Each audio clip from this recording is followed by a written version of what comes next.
Heto na ang pinakahihintay nating lahat, ang tapatan ng dalawang bigating battle MC, walang iba kundi si Moth at Sixthread. Dalawang kampeon ng isa buhay tournament, si Moth noong 2017 habang si Sixty naman ay noong 2019. Pero pinatunayan nila na hindi lang sa flip top mainit ang karera nila bilang battle MC dahil ngayon ay pareho silang may tsansa na makuha ang titulo bilang kauna-unahang kampeon ng matira mayaman at syempre, pati na rin ang 1,000,000 piso. Noon pa man ay marami nang humihiling na magkatapat si Moth at Sixthread sa taas ng entablado. At ngayon nga na mangyayari na ay mas lalo pa itong naging kaabang-abang dahil nakapaloob ito sa tournament at sa mismong finals pa magaganap ang salpukan nila. Isang panalo na lang para sa titulo kaya asahan natin na naka-all out ang bawat isa sa kanila. Pero sino nga bang lumalabas na yamado at sino naman ang dehado sa laban? Tara at pag-usapan natin yan. Sobrang dikit ng matchup na to at kung tutuusin, sa lahat ng kategorya ay halos tabla sila. Pero gaya nga ng lagi kong sinasabi, lahat tayo ay may kanya-kanyang boses at pananaw. Kaya naman lahat ng maririnig nyo sa video na to ay pang sariling opinyon ko lamang at alam ko na meron din kayong sariling opinyon pagdating sa usapin na to. Pwede nyo yan i-comment sa ibaba at babasahin nating lahat yan. At gaya ng mga nagdaang content natin patungkol sa mga matchup ay meron ulit tayong mga categories na ilalatag at ang unang kategorya sa ating listahan, ang delivery. Sa unang kategorya pa lang ay ang hirap ng mamili kung sino nga ba ang lamang. Parehong buo at malinaw ang pagkakabigkas ng bawat linya. Pareho ding mabilis makakonekta sa crowd at isa yun sa patunay na epektibo sila sa paghahatid ng bara. Alam din nila yung tamang tiyempo at kung saan ilalagay yung malakas o yung pangdiin ng bara para makuha yung momentum ng laro. Kaya siguro sa ngayon ay ibigay muna natin to ng patas o tabla sa kanila. Tinuturi lang kasi tayong probinsyano nitong mga gago. O sige, pasok sa aming bahay. At dahil tayo'y probinsyano at may dayo, tsak may manok na makakatay. Hina na daw masyado. O baka mas kailangan ko lang yabangan. Pues 15 panalo, pinakabatang kampyonato na abakat na sa pangalan. Kaya nga lahat kayo gusto ko matalo, pero di yun yung sapat na karangalan. Kung di nyo naman kayang tapatan o mabago yung naitatak ko sa kasaysayan. Sa pangalawang pwesto, ang creativity. Parehong malikhain sa pag-iisip ng linya si Moth at Sixthread at naisasali nila ito bilang isang pamatay na bara. Pareho silang mapili sa salita na gagamitin at kadalasan yung mga baon nilang pyesa ay bibihira o hindi pa naririnig sa ibang battle MC. Kung tutuusin ay pwede ulit sila maging tabla dito pero para sa pangsarili kong opinion ay ibibigay ko to ng gahibla kay Moth. Para sa akin kasi mas sumusugal si Moth sa paggawa ng mga kakaibang teknik sa laban. Yung tipong nagiging extraordinary o nagiging malaking factor ito sa kabuuan ng battle. Kasi kinurunahan yung sarili, hibang natot na bubuang. Dapat sa'yo nananahimik o itulog mo na lang. Kasi ang laki ng ulo, puro buhat ng bangko, di naman kaya bitbitin. Ngayon tuturuan kita magpakumbaba, sana wag mo dibdibin. Kasi di ka ba kinikilabutan? Ang dami mo ng olats, dyan sa estilo mong paikot-ikot lang, puta sayang ka sa oras. Kaya mag-isip ka kahit konti, di ka pa kilalang alamat o nagmarka sa ganto. Diyan ang itatak mo sa kokote, mahiya ka sa balat mo. Kasi astang malakas to, pero yung angas tumutupi. Madalas mang asar mangunsume, pero pag hinamon mo naman ang pisikalan, biglang bata pa ako eh. Sunod, rhyming ability. Walang duda, mahusay si Moth bumuo ng rima. Pero marami rin siguro ang sasang-ayon sa inyo na lamang si Sixthread sa aspeto na to. Grabe, magtahi ng rhyme ang tirador ng Timog at napaka-natural at swabe pakinggan kapag iniispit na niya. Minsan na nga rin siya naihambing sa hari ng tugma dahil sa husay niya sa estilo na to. Pero syempre, si Sixthread ay si Sixthread at hindi dapat siya hinahalin tulad sa iba dahil gumawa siya ng sarili niyang pangalan. Pero yung Gaza is real. Paggahenyo, kopya neto dun sa aking spit. Yung sa disenyo ko kay Lance Astig. Pasimuno to ng estilo, wag kang sasabit. Hubad na katotohanan ng yung Gaza. Iganto lang mang Gaza strip. Ano yung rhymes clever? Yun ay icebreaker. Kung nakalusot ka dun sa slant rhyme, pues balik ka sa rhyme bender. Sa pang-apat na pwesto, ang technicality. Tingin ko, tabla lang ulit sila sa kategorya na to dahil alam naman natin kung gaano sila kahusay bumuo ng technical na linya. Parehong matindi sa 4-bar setup at pangdiinan yung mga wordplay at maski yung mga two-liner ay mabigat din. At gaya nga ng sinabi ko kanina ay pareho silang mapili sa salita na ginagamit at nakakadagdag puntos yun para mas madaling magmarka o tumatak yung linya. Kasi yung tatay niya, Kakababa lang ng barko. Kumantot ng puta sa gapono nakabuo sabay takbo. Kumantot ng puta sa gapono nakabuo sabay takbo.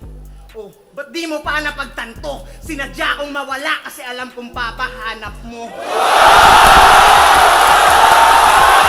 Sakalang lumakas nung humina ng mga dating greats dyan. That's what separates the loonies, the mots, kaming mga consistent yaman. Isang umaasang gagaling ako one day sa magagaling since day one.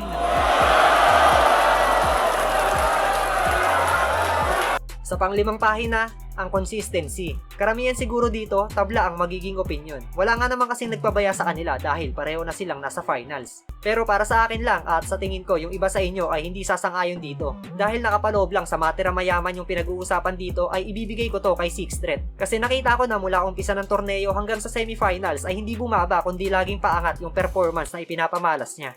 Sa kabilang banda naman, walang problema sa pagiging consistent ni Mot. Napatunayan na niya yan dahil hanggang ngayon ay wala pa siyang talo sa flip top. Pero kasi naging makulay ang issue sa buong run ni Mot sa Matira Mayaman tournament. Pero alam ko, hindi sapat na dahilan yan kaya umaasa ako na pasisiklaban ni Mot lahat ng nagdududa sa kakayanan niya. Pero sa ngayon, ididikit ko muna yung kategorya na to para kay Sixth Threat.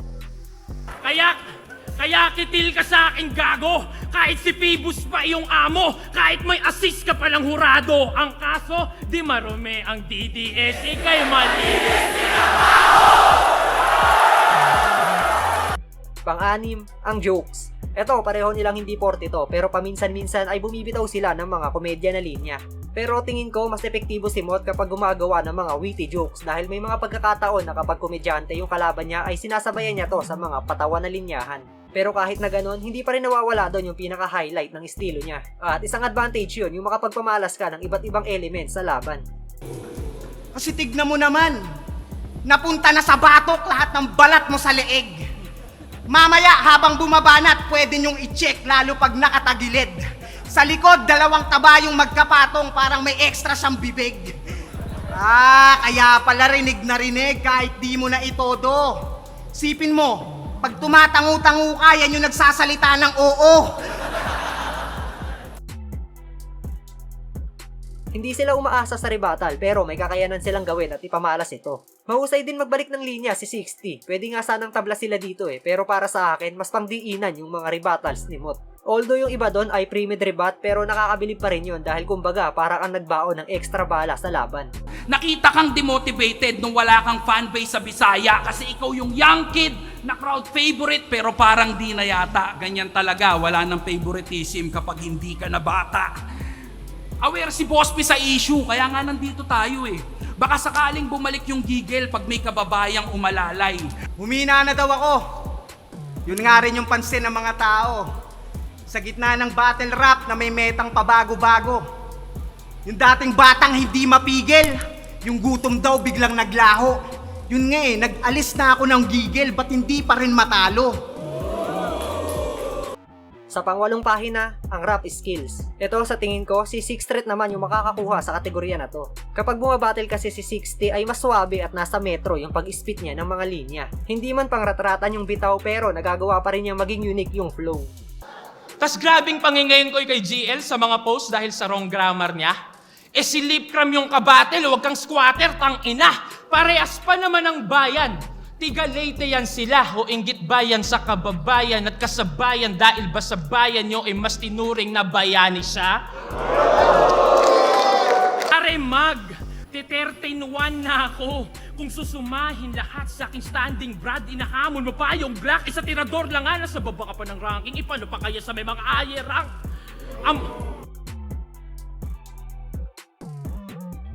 Walang duda, pareho silang halimaw kapag tumungtong na sa entablado. Parehong ayaw magpabata at gustong ibaon kung sino man yung kalaban na nasa harapan. Kaya naman malinis na tabla to para sa kanila.